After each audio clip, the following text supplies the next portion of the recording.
Hey everyone, today we're gonna continue our 3-part series on how to start calligraphy on your iPad with the Apple Pencil. In the first video, I showed you how to create your favorite custom brush before practicing iPad calligraphy. In the second video, I covered a total of 8 basic strokes, which form the foundation for writing beautiful calligraphy letters. And today, in the final part of the series, I'll show you how to write lowercase alphabet letters using the basic strokes as building blocks. For today's tutorial, we'll write the word rainbow using the rainbow colored effect, and I'll show you how to do that as well.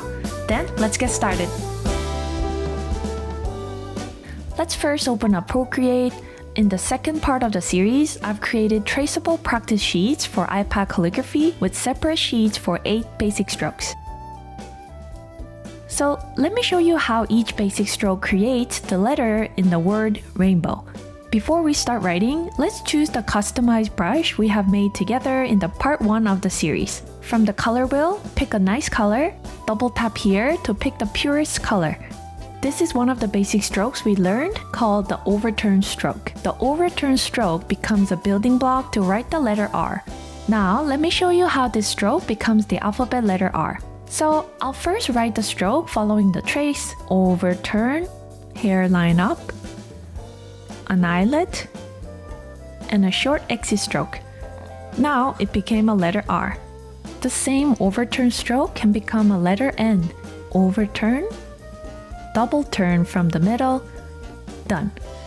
It's such a satisfying experience to see how the building blocks we've learned can be applied to build something we know. Oval stroke can be found in the letter A and O.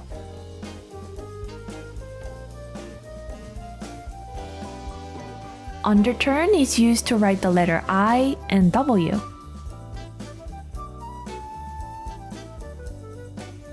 Lastly, the letter B uses an ascending loop to make up its letter form like this. So when we have combined basic strokes and other strokes, it creates a letter.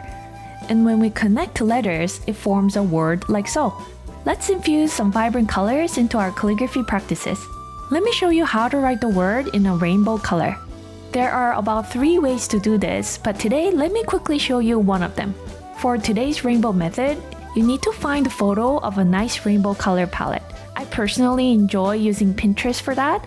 Go to Pinterest, search for something like rainbow color palette.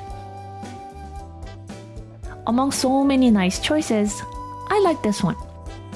Click on the 3 dots on the top right corner. Click Download Image. Yay! It's saved to your Photos library. Let's go back to the Procreate. Create a new canvas. Bring in the rainbow image by clicking on the wrench icon up here.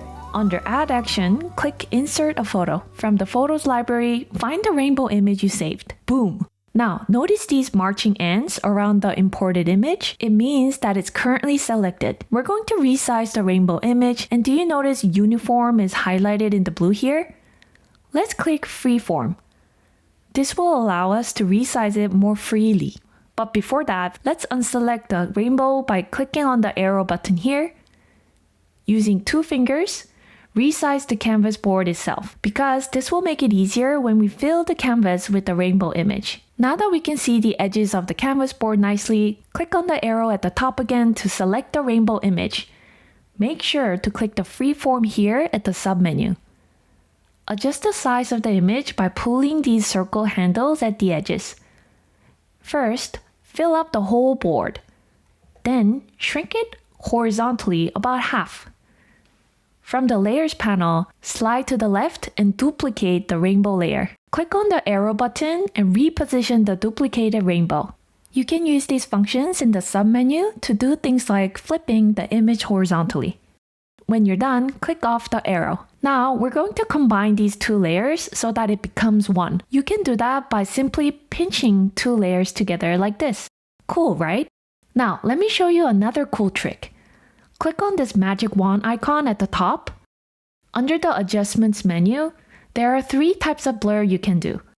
Click the Motion Blur. Now, on the screen, slide to the right to activate the blur effect. You can see the intensity of the blur effect right here. I don't want the image to have a harsh edges between the colors, but I don't want to blur it too much so that the colors blend into a weird color blob.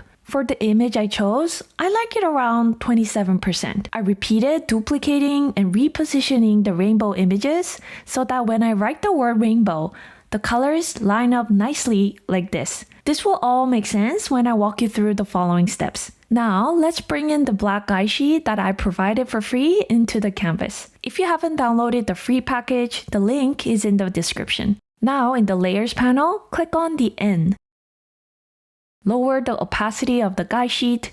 You'll see why we're doing these steps in a minute. Create a new blank layer, drag and drop the color black onto the blank layer, like this.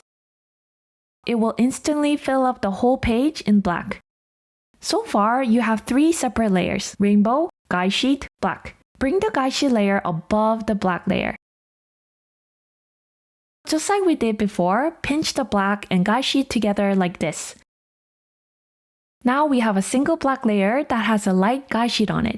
We reduce the opacity of the guide sheet so that it won't be too overpowering the main calligraphy words. Finally, here's the trick we've been waiting for. Did you know that when we create a custom brushes for the brush library, we can use the same brush as an eraser as well? So click on the eraser tool rather than the brush for this exercise. We're finally ready to write. Essentially, we are erasing the black layer so that what's underneath shows through, which is the rainbow background we have made.